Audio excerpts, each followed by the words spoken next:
City traffic police और SMC की कार्यवाही। मान दरवाजा पर दबाव कम करने के लिए कार्यवाही। सड़क पर दबाव राहत अभियान। सड़क पर खड़े वाहनों को जब्त करना। सड़क को दोनों तरफ से खोल दिया गया। शहर के सभी इलाकों को पुलिस द्वारा चिन्हित किया जाएगा। बाद में दबाव हटा लिया गया।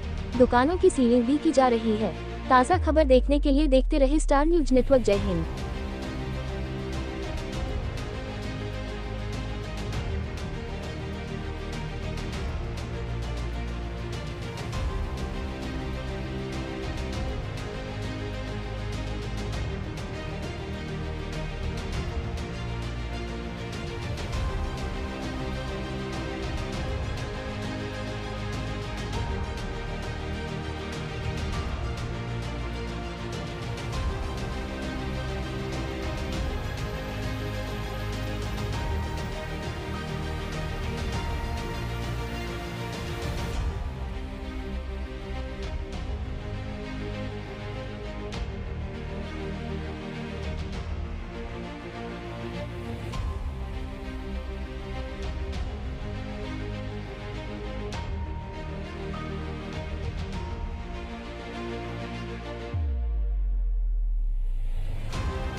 સાહેબ, કઈ રીતે ટ્રાફિક પોલીસ દ્વારા કામગીરી અને કેટલી અસર આવે છે?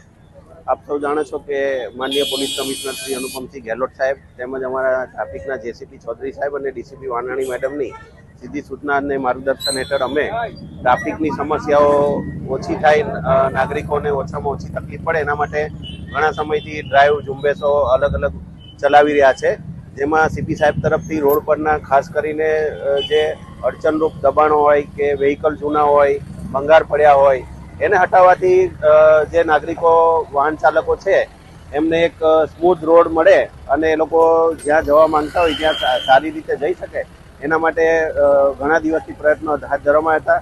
થોડા દિવસ પહેલા સીપી સાહેબ તરફથી સૂચના હતી કે માન દરવાજાથી ભાટેના તરફ જે રોડ જાય છે ત્યાં પુષ્કળ પ્રમાણમાં જૂના વ્હીકલોનું દબાણ અને અલગ અલગ બીજા ભંગારના સામાનોનું પણ દબાણ છે. જો જે દૂર કરવામાં આવે તો નાગરિકોની તકલીફ વાહન ચાલકોની દૂર થાય એમ હોય છે, જેથી અમે સ્થાનિક પોલીસ, સલાબતપુરા પોલીસ, ત્યાંના સ્થાનિક ડીસીપી સાહેબ તેમજ અમારા કોર્પોરેશનના જે ઝોન લાગે છે એમના અધિકારીઓ સાથે ચર્ચા વિચારણા કરી આજ રોજ અમારે આ જે રોડ છે એનું તમામ દબાણો અને સાફ સફાઈનો એક કાર્યક્રમ હાથ ધરવામાં આવ્યો હતો, જેના કારણે આજે માન દરવાજાથી ભાટેના સુધીનો રોડ ક્લિયર કરવામાં આવ્યો છે. જે વાહનો અમારે ટોઈંગ કરવાની જરૂરત લાગી છે એને અમે ટોઈંગ કર્યા છે અને હવે અમે આરોગ્યના ટીમની રાહ જોઈ રહ્યા છે જે એ લોકો આવીને સફાઈ કરે અને રોડની જે ટીમ આવે તો રોડ એક ફિનિશિંગ થઈ જાય તો કમ્પ્લીટલી એક નવો રોડ મળી જાય એમ છે અને વાહન વ્યવહાર રાબેતે મુજબ ચાલે એમ છે. છતાં પણ ટ્રાફિક અડચણરૂપ થાય તો કઈ રીતે કાર્યવાહી? ટ્રાફિક અડચણરૂપમાં અમે અહીંયા કાયમી પોલીસનો પોઈન્ટ પણ એક મૂકવા માંગ્યા છે, જેથી કરીને રોજિંદા એના પર નજર રહે અને વાહન વ્યવહાર ચાલે છે કે કેમ.